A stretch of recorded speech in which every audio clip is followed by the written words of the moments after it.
अच्छा अच्छा ठीक है, आप तो शुरू ही हो जाते हो। एक बल्ब क्या जलाया आपने तो उसकी कहानी ही बना दी। मेरा क्या है, बैठो अब आप अंधेरे में।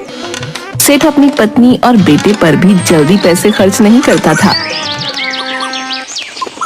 एक दिन राजू भागते हुए आता है और कहता है, पापा पापा मुझे चॉकलेट चाहिए, प्लीज ला दो। फिर से चॉकलेट? अरे हर बार चॉकलेट की ही रट लगाता है। अरे क्या कभी तूने सोचा है कि चॉकलेट कितनी महंगी आती है रे? वैसे भी चॉकलेट खाने से जो है दांत खराब होते हैं। हाँ। लेकिन पापा मेरे सारे दोस्त खाते हैं, बस एक छोटी सी चॉकलेट, उसके बाद मैं आपसे कुछ नहीं मांगूंगा। बस अब एक और शब्द नहीं। हाँ, चॉकलेट सेहत के लिए भी खराब होती है और पैसे की बर्बादी भी, समझा? चल जा अब यहाँ से, आया बड़ा चॉकलेट खाने वाला है। ठीक है पापा, अब कभी नहीं मांगूंगा। ए जी इतना गुस्सा क्यों करते हैं? बच्चा है, उसकी छोटी छोटी खुशियों का भी ख्याल रखना चाहिए। एक चॉकलेट ही तो मांग रहा था। खुशियों से पहले ये सोचना चाहिए कि पैसे कैसे बचाए जाएं। अब कोई चॉकलेट नहीं, बस एक एक करके ही बच्चे बिगड़ जाते हैं। हाँ। ठीक है पापा। राजू उदास होकर वहाँ से चला जाता है। कुछ साल ऐसे ही गुजर जाते हैं और जैसे जैसे राजू बड़ा होता है तो उसे क्रिकेट का भी शौक हो जाता है और वो एक दिन सेठ से कहता है, पापा मुझे क्रिकेट किट चाहिए पापा। अरे तो खेलने कूदने में ही लगा रहता है, पढ़ाई पर ध्यान दे। पापा मैं बहुत अच्छा खेल सकता हूँ, चाहो तो सिर्फ एक बैट दिला दो, फिर देखना मैं क्रिकेटर बन के दिखाऊंगा। अभी कुछ नहीं मिलेगा, बाद में देखते हैं।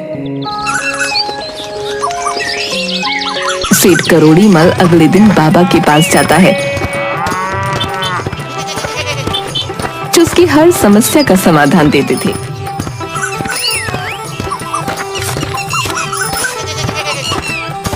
बाबा मेरा बेटा क्रिकेट किट की जिद कर रहा है, आप ही कोई उपाय बताएं कि उसे कैसे समझाऊं। अपने बेटे को एक लकड़ी और पत्थर दे दो और कहो कि पहले इनसे अभ्यास करे, जब अच्छे रन बना ले तब बैट मिलेगा। ठीक है बाबा, मैं ऐसा ही करूंगा।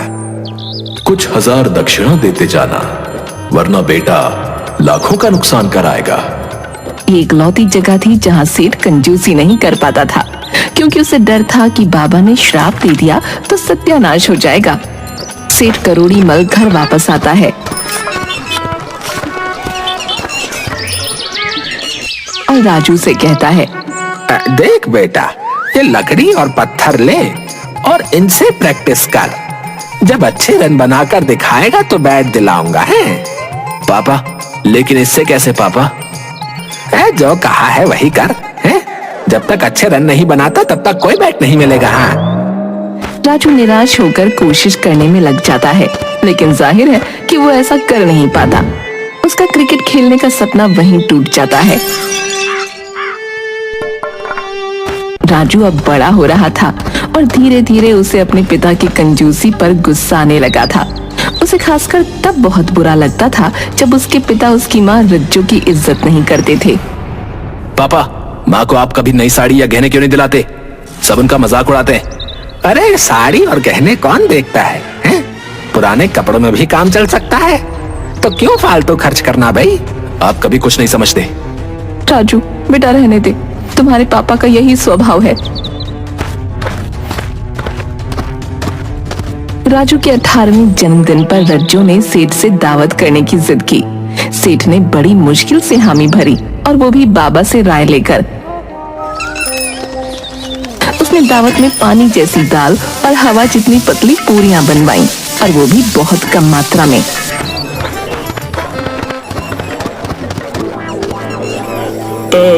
ये कैसा खाना है भाई?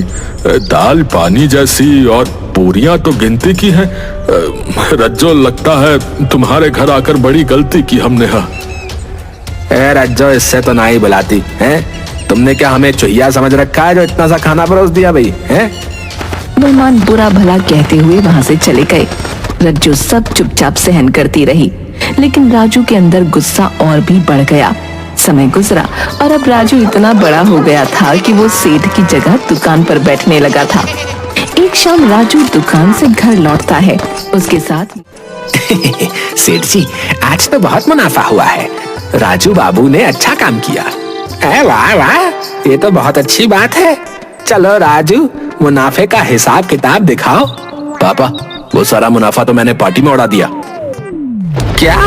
पार्टी में? तुझे पता है अरे पैसा कमाना कितना मुश्किल होता है, हैं? तुझे इतनी समझ नहीं है कि मुनाफा कैसे संभालना चाहिए। पापा, आप तो हमेशा कंजूसी करते रहे, मैंने सोचा थोड़ा मजा ले लूं। जिंदगी का क्या भरोसा। अरे ये क्या बात हुई भाई? मुनाफा कमाना कोई खेल नहीं है। तूने हमारे पैसे बर्बाद कर दिए। पापा, आप चुप रहो। पापा, अब आपका टाइम गया। मैं अपने तरीके से पैसे कमाऊंगा और उनको उड़ाऊंगा। राजू बेटा शांत हो जा। रज्जू उन्हें रोकती है लेकिन लड़ाई और बढ़ जाती है। करोड़ीमल सेठ का गुस्सा 7वें आसमान पर पहुंच जाता है और राजू भी अब खुलकर उनके खिलाफ खड़ा हो जाता है। इसी तरह एक दिन राजू कई महंगी चीजों से भरे बैग्स लेकर आता है और उनमें से अलग अलग शोपीस, नए नए गैजेट्स और जाने क्या क्या निकालने लगता है। ये सब क्या है? ये सब कहाँ से आया? पापा, ये सब मैंने अपने लिए खरीदा है। मुझे ये सब बहुत पसंद है पापा। इसे मैं अपने कमरे में सजाऊंगा पापा। अरे तू पागल हो गया है क्या? अरे इतने महंगे महंगे सामान लाकर घर भर दिया। हे भगवान, पैसा पानी की तरह बहा रहा है ये लड़का। पापा, आपने कभी हमारे लिए कुछ नहीं किया। अब मैं अपनी तरह से जी रहा हूँ पापा। अब मैं पैसे कमाना भी जानता हूँ और खर्च करना भी। वो दुकान अभी भी मेरी है, समझा? और मैंने बहुत मुश्किल से वो दुकान बनाई थी जिसकी कमाई पर तू अय्याशी कर रहा है। हाँ, आपने वो दुकान बनाई थी, लेकिन हमारा खून जला जला कर, हमारे एक एक अरमानों का गला घोट कर पापा। राजू की फिजूल खर्ची और बेकाबू हरकतें करोड़ीमल सेठ के लिए एक बड़ी चिंता का कारण बन चुकी थीं। सेठ अब पूरी तरह से हताश हो चुका था और समाधान की तलाश में वो फिर से बाबा के पास पहुंचा। बाबा, मेरा बेटा बिल्कुल काबू से बाहर हो गया है। मैं अब क्या करूं? सेठ, इस बार तुझे एक सख्त कदम उठाना होगा। अपने बेटे को घर से निकालने की धमकी दे। ठीक है बाबा। लेकिन यह उपाय करने से पहले तुझे एक सोने की अंगूठी मुझे दक्षिणा के तौर पर देनी होगी, तभी यह उपाय सफल होगा। सोने की अंगूठी? अंगूठी? सेठ, ये दक्षिणा है। अगर तूने अंगूठी नहीं दी तो न सिर्फ तेरा बेटा तुझे छोड़कर चला जाएगा, बल्कि वो तेरे घर और दुकान को भी बेच डालेगा। नहीं नहीं बाबा, ऐसा न कहिए। मैं अभी एक अंगूठी लाकर देता हूँ, अभी लीजिए। कंजूस सेठ बाबा की बातों से डरते हुए एक सोने की अंगूठी लाकर बाबा को दे देता है। इधर राजू ने अपने 26वें जन्मदिन के मौके पर एक शानदार पार्टी रखी थी, जिसे देखकर सेठ का कलेजा मुंह को आ गया और वो सिर पकड़कर बैठ गया।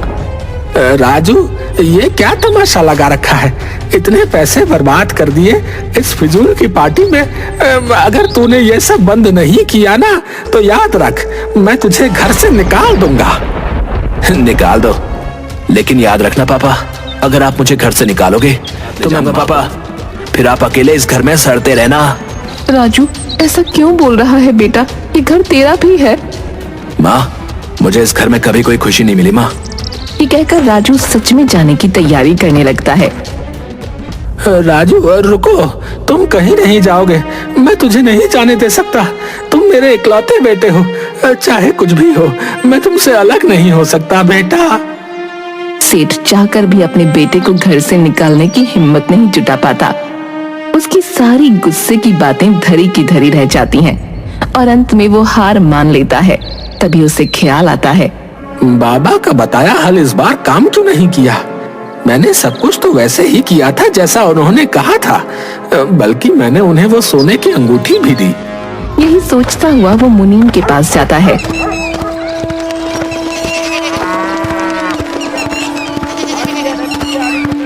मुनीम जी, राजू को समझाइए, वो अपनी हरकतें क्यों नहीं बदल रहा? ऐसे तो सब लुट जाएगा। सेठ जी, पहले मैं आपके लिए काम करता था और आपके तरीके को कभी गलत नहीं कहा। अब मैं छोटे मालिक के लिए काम कर रहा हूँ, तो उन्हें भी कुछ नहीं कह सकता। सेठ की आंखों में निराशा उभर आती है। उसके लिए अब कोई रास्ता नहीं बचा था। वो बहुत असहाय महसूस करता है।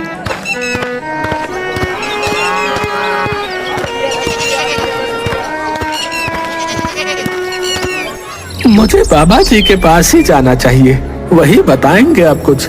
और फिर उनसे यह भी तो पूछना है कि इस बार उनका बताया इलाज काम क्यों नहीं आया। वो बाबा के पास पहुंचता है तो वहाँ भी कुछ नहीं होता है, ना उसका आश्रम और ना कुछ भी। अरे भैया, यहाँ एक बाबा बैठते थे, वो कहाँ गए? अरे आपको पता नहीं चला क्या? क्या क्या नहीं पता चला भैया? अरे यही कि वो ढोंगी बाबा था, लोगों को उल जलूल तरीके बताकर पैसे और गहने ऐंठता था वो। ये सुनकर तो सेठ के पैरों तले जमीन खिसक जाती है। वो वहीं पर गिर पड़ता है और बड़ी मुश्किल से उठकर घर की तरफ चलता है। हे भगवान, मैंने अपनी पत्नी और बेटे पर जल्दी एक पैसा खर्च नहीं किया और इस बाबा को सोने की अंगूठी दे दी। इससे अच्छा तो मैं अपने परिवार पर ही खर्च कर लेता। तभी वो घर पहुंचता है और देखता है कि रज्जू का एक्सीडेंट हो गया है। वो खून से लथपथ बेहोश पड़ी है और राजू उसकी पट्टी कर रहा है। तू पागल हो गया है? रज्जू को अस्पताल क्यों नहीं लेकर गया? अरे पापा, क्यों फालतू में खर्चा करना, छोड़ो ना। ये सुनकर सेठ को बहुत गुस्सा आता है और वो रज्जू को खुद लेकर अस्पताल पहुंचता है। डॉक्टर, चाहे जितने पैसे ले लो, बस मेरी पत्नी को ठीक कर दो। ये लो पैसे, ये लो, बस मेरी पत्नी को बचा लो। ये सुनकर राजू खुशी से चीख पड़ता है। पापा ठीक हो गए, पापा, पापा ठीक हो गए, पापा। मैं भी ठीक हो गई। अरे ये क्या हो रहा है? अब राजू उसे बताता है कि ये सब उसका, रज्जू का और मुनीम का प्लान था, ताकि सेठ को लाइन पर लाया जा सके। मैं बस यही वाक्य आपके मुंह से सुनना चाहता था पापा। आखिर आप समझ गए कि पैसा परिवार से बड़ा नहीं है। हे भगवान, तुम लोग पागल हो। इसके लिए तूने इतनी फिजूल खर्ची कर दी रे। मैंने कोई फिजूल खर्ची नहीं करी पापा, वो सब सस्ती चीजें थी। और जो मैंने कहा कि मैंने पैसे पार्टी में उड़ा दिए, ऐसा मैंने कुछ नहीं किया पापा। मुझे भी पता है कि फिजूल खर्ची गलत है। मुझे तो बस आपके दिल से पैसों की मोहब्बत निकालनी थी। और आखिर मेरा बच्चा कामयाब हो गया। हाँ, मुझे भी अपनी गलतियों का अब एहसास हो गया है कि पैसा जाना होता है तो चला ही जाता है। उससे अच्छा उसे अपने परिवार पर खर्च कर लिया जाए। हाँ। और इस तरह कंजूस सेठ की कंजूसी दूर हो गई।